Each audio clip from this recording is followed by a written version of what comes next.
Hello and welcome to the Motoring News Zone, the show where we take you through all the biggest stories in the world of cars right now. This week, Tesla's Robotaxis have crashed into a parked car. Over 1 million Ram pickup trucks could be recalled over a serious fault, and it turns out that some Florida car dealerships are selling used cars as new.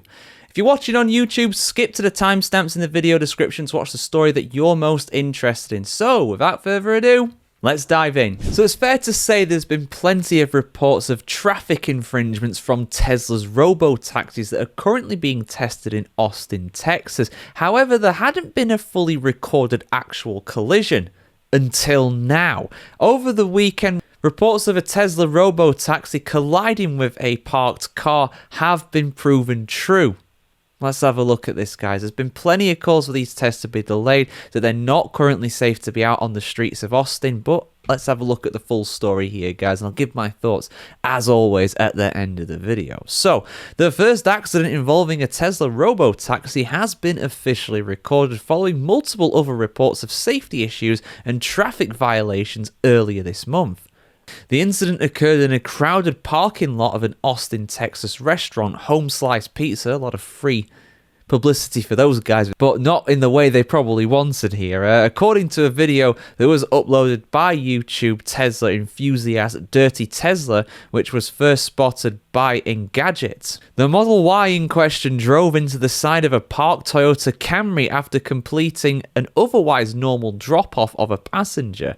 After the YouTuber left the Robotaxi, the Tesla vehicle began to navigate out of the tight alleyway leading from the restaurant. The vehicle then came to a complete stop before abruptly restarting seconds later, turning to the left and driving into the Camry, which was parked just inches away. Thankfully, no major injuries or damage were reported from the incident. The distance was too short for major acceleration to occur, even for an electric vehicle, but the right tyre of the Toyota was lightly grazed. Dirty Tesla said the following on the incident he experienced. He said, quote, "I think the safety operator stopped just in time," end quote. Now, obviously, these Teslas are being sent around not by themselves, but have these operators, these watchers, these moderators, if you will, just kind of controlling them and stepping in just in case these incidents do escalate. But with this one, very much happened in the blink of an eye, and he was unable to respond before the collision happened. But thankfully, it wasn't worse, and there was nobody in the car for this to be a potentially worse incident. But like I said in the intro, this is far from the only incident when it comes to these Robotaxis on the streets of Austin. Last month, a video emerged of a Tesla Robotaxi driving down the left side of a public highway and only turning onto the correct side of the road after presumably another controller took control of the vehicle. And another video showed the same vehicle braking hard and passing a police car as well. And in fact, this has caused concern for a lot of Americans, not least for the National Highway Traffic Safety Administration, also known as the NHTSA, because they are already investigating Tesla's rollout of these Robotaxis. And according to reports from Bloomberg, they are considering contacting Tesla to ask some pretty stern questions about what they're doing right now. Also, of course, lawmakers in the state of Texas have urged Tesla to delay their rollout of these Robotaxis until at least September because of the potential dangers they pose not only to the public but also Tesla's reputation, which, let's be honest right now, is not doing particularly well. But yeah, there we go, guys. The first recorded accident, the first recorded collision with one of these vehicles. Will it be the last? Almost certainly not, but we'll see what happens, guys. Your thoughts are appreciated, as always, in the comments below. Florida is wild. It really, really is. I love a good Florida man story. And this time we've got a Florida dealership story, because a dealership in Florida has been claiming that their vehicles are new when actually they are used. And unsurprisingly, they're going to get sued because of this. Let's have a look at this, guys. Absolutely wild from the Sunshine State, as always. Two Florida dealerships are facing legal trouble over allegations that they sold used vehicles as new, an accusation that, if proven true, could land them in serious violation of state consumer protection laws. Well, yeah, I mean, it's false advertising. It's just lying. If it is true, of course. One of the lawsuits, which was filed in early July, accuses Sun Toyota in Holiday, Florida, what a name for a town, of selling a 2024 Toyota Land Cruiser as new, despite the vehicle vehicle allegedly having prior use. The buyer, Sean Crowley, claims that the Land Cruiser was represented as a brand new model with just 10 factory miles on the odometer, which obviously measures the distance that is driven by the car. But according to court documents, Crowley later discovered that the SUV has been used by the dealership staff and should have been sold as a used vehicle. A second separate lawsuit has been filed against another Florida dealership over similar allegations, though the details of that case are sealed pending a full release. Now, in both cases, unsurprisingly, the plaintiffs argue that the dealership violated the Florida Deceptive and Unfair Trade Practices Act, the FDUTPA. That's not really that much easier as an acronym, but anyway, we'll fly with it, which prohibits businesses from making false or misleading claims about a product's condition, history, and or use. While some dealerships lean on as-is clauses to cover themselves, state law is clear. You cannot legally sell a used vehicle while representing it as new, especially when mileage, documentation, and or vehicle history suggest otherwise. The cases mirror a larger trend of automotive legal action across the United States. From mechanical defects to misleading sales practices, frustrated consumers are increasingly turning to the courts when dealerships or automakers fail to deliver honest transactions. Just last month, for example, General Motors was sued over claims its vehicles can be stolen in under 30 seconds thanks to a reportedly hackerless keyless entry system. So there's very much a trend towards these sort of things happening. Lawsuits are ramping up in this regard, but if you're a plaintiff in this, if you're an alleged victim in this, what can you do? Well, attorneys representing the plaintiffs in these cases in the state of Florida are asking for damages, court costs, and most importantly, a ruling that confirms the vehicle was misrepresented. They don't just want compensation, they want justice, as it were. If the court sides with the buyers, it could trigger further investigations or additional claims from other customers who purchase vehicles from the same dealerships. In the meantime, experts recommend that consumers shopping for new vehicles double-check the vehicle history, report confirmed mileage, and ask whether the car has been used as a demo or a staff loaner. If anything seems off, walk away or at least consult a lawyer before signing on the dotted line. So there you go, guys. Car dealerships lying. Never. That never happens. But there we go, two cases that seem pretty ironclad if those allegations are true. Have you heard of anything like this before? Guys, let us know your thoughts in the comments below. So if you own a Ram truck that was previously recalled, it could well be under investigation. In fact, over 1 million, almost 1.2 million Ram pickup trucks, which were supposedly fixed under a previous recall, might need to be recalled again. What is this recall concerning? Let's have a look, guys. I've got the full story for you here as always. So the National Highway Traffic Safety Administration is currently investigating the problem that is affecting 1.2 million Ram pickup trucks after its Office for Defects investigation received 14 separate owner complaints plus 6 death and injury reports. It's a very serious issue. According to the NHTSA's investigation, this involves both Ram 1500 and heavy-duty pickup trucks produced between 2013 and 2018. And it involves them rolling away while they are supposedly in park mode. I really shouldn't have to tell you how much of a safety issue that is. Now, some of these vehicles were previously recalled in 2 transmission-related recalls in 2017 and 2018. And interestingly, each of the affected trucks has a column-mounted shifter. Now, originally when it was recalled, this problem was thought to be resolved. However, that doesn't appear to be the case, given the fact that people are complaining about it again. Now, the problem was thought to be something to do with the brake transmission shift interlock system, and it would basically get stuck in an open position. So even though you have it in park, in reality, it's not in park. But that doesn't appear to be what was causing it now. But it's not been officially confirmed yet that the pickup trucks will be recalled by Ram. They are basically waiting to sit tight to see what happens here, as the investigation is still going on from the NHTSA. But guys, let me know what you think about this. Do you own a Ram pickup truck between 2013 and 2018? Have you experienced this problem? Do you know someone who has experienced this problem? And yeah, if possible, try and park your vehicle on the flattest ground possible, because yeah, going off of this, it is possible that it may well roll away at some point, which is a problem not only for you, but for anybody else that is obviously caught in the crosshairs of that vehicle that is moving freely without a driver. So,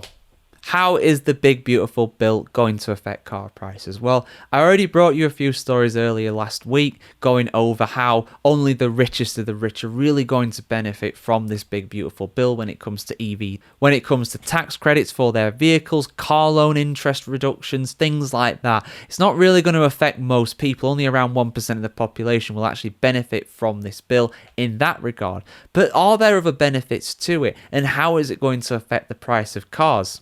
I've got everything you need to know, guys, here on the channel as always. So, as we expected last week, President Donald Trump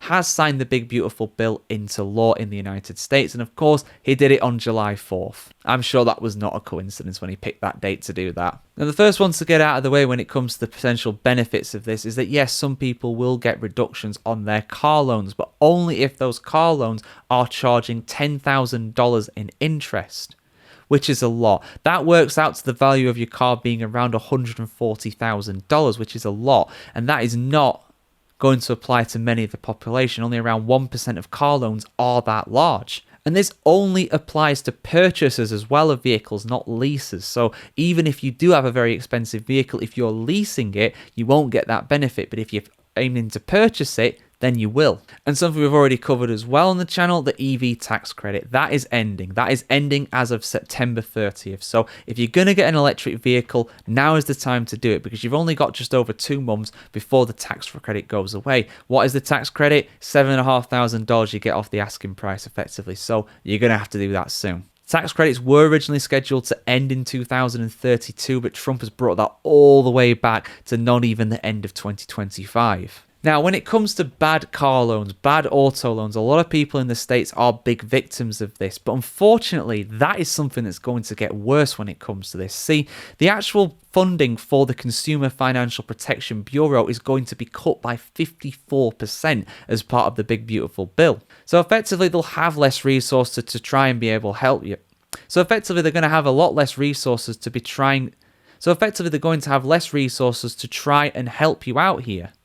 So if you are a victim to this, it is likely that it's going to be harder to get your money back and harder to get help because the funding has been cut to that bureau. And we spoke about CAFE before, C-A-F-E, the Corporate Average Fuel Economy Program. There are going to be no penalties for this going forward. Effectively, if automakers don't reach a certain fuel economy value, if they output too many greenhouse gases with their products to the atmosphere, they do get a financial penalty as a result. A lot of automakers do avoid this, but some of them still go foul of the rules and they get fined as a result. How effective this is debatable, and that's part of the reason why it's been scrapped. A lot of people are saying that, well, unfortunately, a lot of people break these rules anyway. So why are we going punishing the punish the car makers for this? It doesn't really seem fair. However, the pessimists will say that the car makers will, of course, just make cars that are less fuel efficient. However, I don't think it's quite that simple. They still want their vehicles to be efficient, but maybe they won't be working as hard to make it as fuel economically viable as possible. And there's also no more money for clean commercial vehicles either. So effectively, if a business used an electric vehicle to replace their old diesel or gas-powered car, then they would get a grant towards buying a new electric vehicle. Those are gone now. Those are not going to be a thing anymore. There is no financial incentive to go and buy an electric vehicle in this regard. So if your employer provides transit passes, van pool reimbursement, parking passes or bicycle commuting reimbursements, the amount you're able to deduct on your taxes is going down. Before, you could claim up to $175 per month for each of your van pool transit passes or parking passes. However, now you can only deduct $175 per month for any contribution for those services. So before, it was up to $175 per service. Now it is total. And for bicycle commuting, it's gone entirely. There's also no more money or credits for home solar or battery backups. The cost of gas and electricity could also be affected by this bill too. But that's not quite as clear of an issue. We'll have to see how that one develops. But yeah, interesting stuff, guys. This big, beautiful bill definitely is big. It is going to impact a lot of people's aspects of everyday life. And yeah, basically, if you're wanting to get an electric vehicle, for the most part, it's going to be more expensive because there is less incentives. Powered cars, though, going off of this, is probably going to be unaffected. Unless, of course, you've got a very expensive one where it'll actually become cheaper because of the tax credits there. But yeah, there we go, guys. Hope you enjoyed that kind of rundown of how things are going to be affected by it. This is not the only thing by any means. There's lots more to it, but just with a kind of look towards cars and automation and everything in public transport, these are the things that are going to be affected by it. But yeah, get your thoughts in the comments below, guys. The prices of gas rising in the state of California. Say it isn't so. This is a totally unprecedented thing that nobody saw coming and also has never happened in the past. Of course, there is severe doses of sarcasm also detected in that opening statement. Why is this? Why is the price of gasoline rising? Well, I did bring you recently there is a law that has just been enacted in the state of California that's going to rise the price of gas in general, but 2 refineries have shut down and gas prices could well hit $8 per gallon as a result of it. Let's have a look at the full story here, guys, because yeah, the cost of living is rising in the state of California, and it's not just about the price that you pay at the pump in the gas station, it's also everything. Everything is transported around using gasoline, using fuels, whether it is flown in, whether it is shipped in, whether it is trucked in, doesn't matter. You have to use gasoline to get around the place and deliver these things, so it affects absolutely everything you do and also everything you buy, so it's kind of crucial. But anyway, let's get into what's happened here, guys. Why is the price of gas rising yet again in the Golden State? 2 large California oil refineries are shutting down, triggering mounting concern from state legislators, industry groups, and many others. California Assembly member Mike A. Gibson of the Gardena district bluntly described his concern during a recent hearing in Sacramento. He said, and I quote, "This is a tremendous loss. The jobs that it holds, the individuals working each and every day, those individuals live in my district, they shop in my district, they add to the economy in my district." But yeah, a lot of jobs are going to get lost as well because of this. It's not just the impact on gasoline prices, it's also the people that are losing their jobs, their livelihoods as well. So these 2 sites are the Phillips 66 and Valero Benicia sites, and they are set to close next year in 2026. Together, the shutdowns will eliminate nearly 300 barrels of oil per day of refining capacity, roughly 20% of the total used in the state of California. Valero attributed its decision to years of regulatory pressure and significant fines for air quality violations, including an $82 million penalty that was levied against it in 2024. Phillips 66, the reasons for Phillips 66 closing were similar as well. They cited business challenges stemming from California's strict environmental regulations. And Gibson summed it up bluntly again. He said that those 2 companies basically cannot do business in the state of California because of the threat of environmental sanctions and fines. And while these 2 are the only ones that have left the state so far, more could follow in their footsteps. And Gibson has urged the lawmakers in his state to do everything they can to try and keep what they already have, the remaining 80%, which is left after these 2 leave. So what is this going to mean for the price you are paying at the pump? Well, California processes around 24% of the crude oil that it actually uses. But on the whole, it consumes a far greater share of oil in general, around 13 million gallons of oil per day. And California already spends the most out of any state when it comes to the price of gasoline. On average, at the time of recording, it is just under $5 per gallon. Obviously, this does vary depending on where you are and which vendor you have, but in general, that is the standard kind of price you can expect. And essentially, this could mean that the price of gasoline spikes significantly. There is less reserve there is less production that California is actually making. So as a result of that, the price of it can vary very erratically as a result. Some people predict that modest spikes will only be around $1 per gallon, but some are predicting that it could go all the way up to $8 per gallon, over $3 currently of what it already is. And overall, this means that there will be 1,300 jobs or so that are going to be lost as a direct result of those oil refineries closing. So I hope everybody there finds new work soon, because yeah, that's really sad news. And for lack of a better term, it basically leaves the state and also the US to an extent a bit more vulnerable when it comes to supply chain disruptions when it comes to the oil. They're making less of it, so therefore they're relying on other governments to import it. And if they don't want to do it or they want to raise the price of it, there's not really much they can do. So yeah, there we go. That's why the prices of gasoline could well rise very sharply very soon for the state of California. But guys, let us know your thoughts in the comments below. I want to hear what you have to say about this. It is fair to say that the Grok AI has, how shall we put this,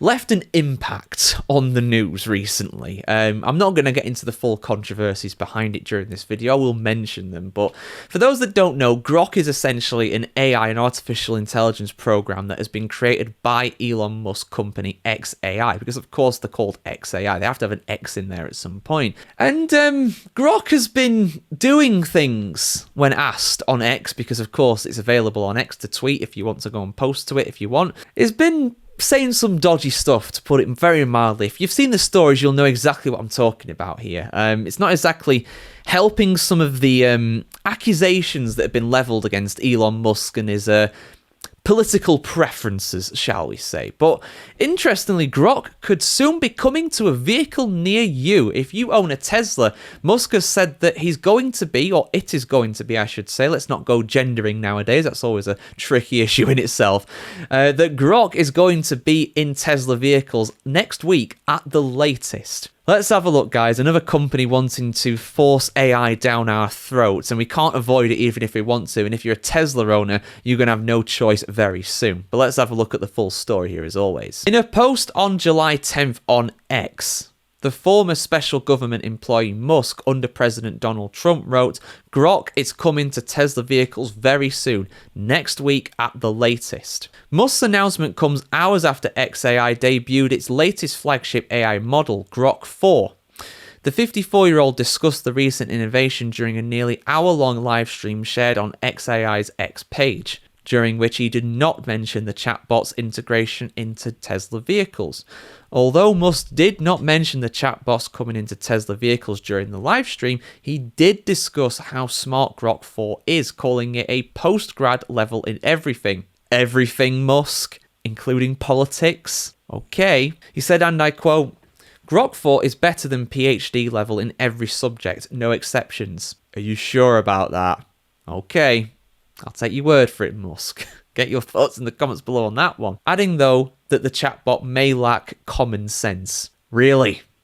That's putting it mildly, Musk. Now, of course, without going too in-depth, we won't mention the exact words being used here, but yeah, Grok has been using certain anti-Semitic terms and praising a certain historical, extremely anti-Semite from the past. You know who I'm talking about, a certain Austria who got kicked out of art school. Apparently that has now been scrubbed from the software. He will no longer be a National Socialist supporter, as it were, which is good. It's good when things are not promoting that. So yeah, Grok is coming to a Tesla near you by next week at the very latest. How do you feel about this, guys? Are you happy about this? Personally, I'm not a big fan of AI. I don't really use it in my everyday life. The only thing I use AI for, really, is my Premiere program, Adobe Premiere. I use the Adobe AI in that to help edit because it makes things a lot quicker. So that's the only thing I use AI for. Aside from that, it can get in the bin, as far as I'm concerned. But yeah, your thoughts on Grok in the comments below. No filter, guys, just like Grok. Let me know your true feelings about that. Like, share, comment, subscribe as always. Have a fantastic day wherever in the world today, and we'll see you very soon. New York City is home to many iconic landmarks that are recognized around the world. The Statue of Liberty, the Chrysler Building, the Empire State Building, and even the Flatiron Buildings are absolutely iconic around the world. But one of the most iconic features of New York has to be their taxis. Their world-famous yellow cabs are iconic. And in fact, tourists just want to go for a ride in one just to say they've done it, rather than needing to actually get anywhere. But are the days of taxi drivers numbered in the Big Apple? Well, that is a big debate for another time. But what isn't questionable is the fact that self-driving taxis, autonomous taxis, are becoming more popular in a lot of cities around the states. And Waymo, one of the biggest providers of these, are getting closer and closer to launching in New York City. Here's the full story, guys. It can only be a matter of time going off of this before they get approved, but let's have a look at what's been said here. So the first self-driving taxis arrived in New York City this week to begin collecting data with a human behind the wheel. The company seeks a permit to autonomous testing. Autonomous testing in this case basically similar to what Tesla is doing right now in Austin, Texas. With their Robotaxis, they want to prove that these Waymo taxis can drive safely around the city, but at the moment they've got someone behind the wheel just in case, because self-driving presumably for taxis is not yet allowed in the city of New York. The Alphabet-owned company, which also of course owns Google, plans to gather data as its cars are driven manually in the city, an initial step into one of the largest ride-hailing markets in the United States, probably the biggest, surely it's the biggest city anyway in the US. Waymo applied for a testing permit from the City of New York Department for Transportation in June, and if it is approved, it plans to test its vehicles autonomously with a human safely monitoring the vehicle. And this is just basically going with the expansion that Waymo wants to have around the United States. They want to get into all big cities, but each one has to be applied for and each one has to be tested individually. Of course, different cities require different drivers and different parameters are, of course, there. I don't think anybody would debate the fact that New York City drivers are different to those in, say, I don't know, Texas or Florida. They've all got their unique quirks, let's put it that way. And of course, the layout of these cities is different too. The gridiron pattern in New York might not be found in another city, for example, San Francisco, which is a lot older, and the streets are a lot twistier, more similar to what a European city is. And of course, New York doesn't have hills, or at least I'm not aware of anyway, hills at the same kind of scale as what San Fran does, for example. Currently, Waymo is available in Los Angeles, San Francisco, Phoenix, and Austin. And Waymo are hoping that New York will mark the 5th location and the only one in the east of the country where they're available. Now, currently the law is in the state of New York that they require a driver to be in control of the vehicle at all times. Therefore, autonomous driving is not allowed in any way, shape or form. However, Waymo are hoping that their license will get approved and that testing will be able to begin, and that would be the next step on the road to getting autonomous taxis. But yeah, autonomous taxis in New York. Guys, let us know what you think in the comments below about this. Is this the future of ride sharing in the city of New York?